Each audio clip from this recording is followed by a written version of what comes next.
Assalamualaikum Sobat Sehat, kali ini kita akan membahas tentang jenis-jenis dari fistula ani. Ya, jadi fistula ani itu dibagi menjadi dua kelompok besar ya, pengklasifikasiannya atau penggolongannya.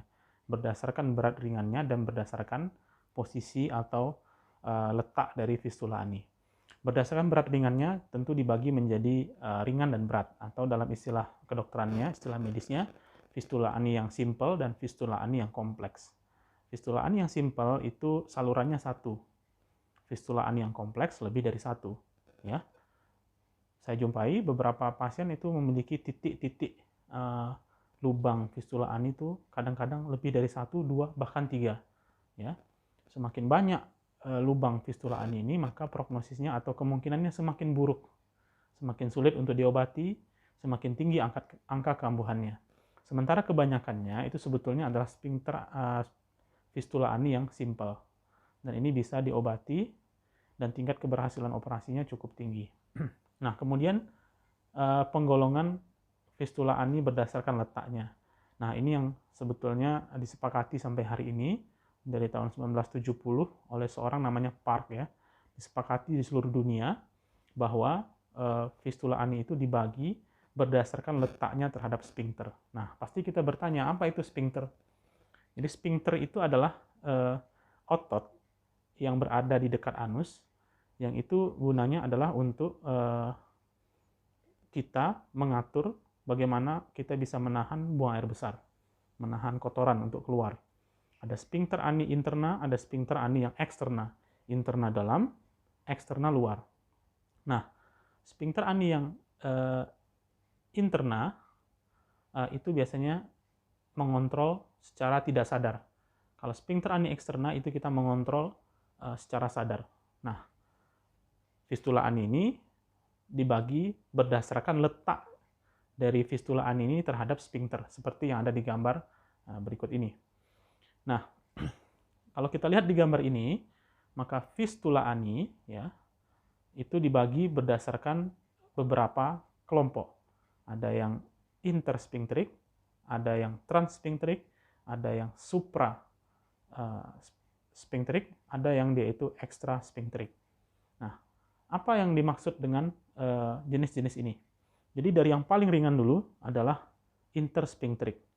Nah, ini yang proporsinya paling besar, sekitar 45% dari jenis fistula ani. Jadi intersphincteric itu letaknya dia ada di antara sphincter ani interna dan eksterna. Ya, jadi ada groove atau ada saluran antara sphincter ani interna dan eksterna, kemudian dia keluar ke dalam kanalis analis ya, atau lubang anus. Nah, ini bisa diobati dengan cara operasi dan tingkat keberhasilannya cukup tinggi ya. Karena dia hanya mengenai kalau kita operasi hanya mengenai satu sphincter dan fungsi sphincter tidak hilang secara keseluruhan dan bisa balik dengan sendirinya. Kemudian ada lagi yang kedua, yaitu transsphincteric.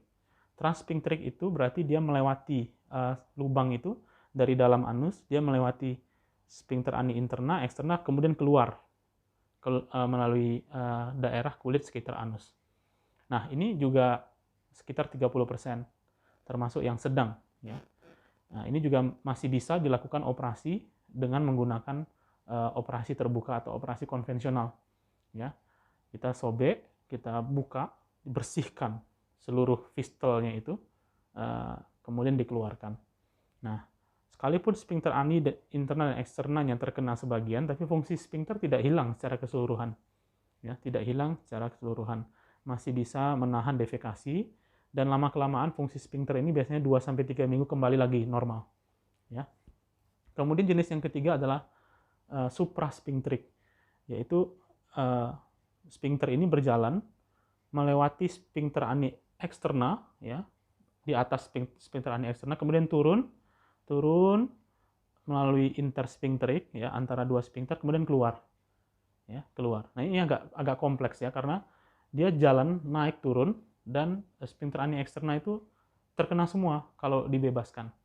Nah, ini agak kompleks penanganannya dan mungkin memerlukan tindakan yang berbeda ya, bukan tindakan operasi yang konvensional. Nah, kemudian jenis yang keempat adalah yang extrasphincteric.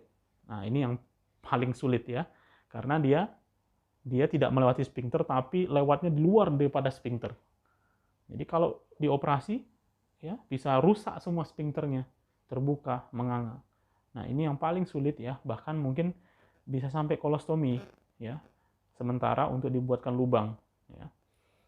Nah, bagaimana cara kita menentukan jenis-jenis sphincter ini ya? Jenis-jenis dari fistula ani ini tentunya berdasarkan pemeriksaan. Kalau pemeriksaan fisik ya, kalau diperiksa di poliklinik, itu kita sulit sebetulnya untuk menentukan ini lubangnya ada di mana yang dalam ya, karena yang paling menentukan adalah lubang yang ada di dalam. Ya.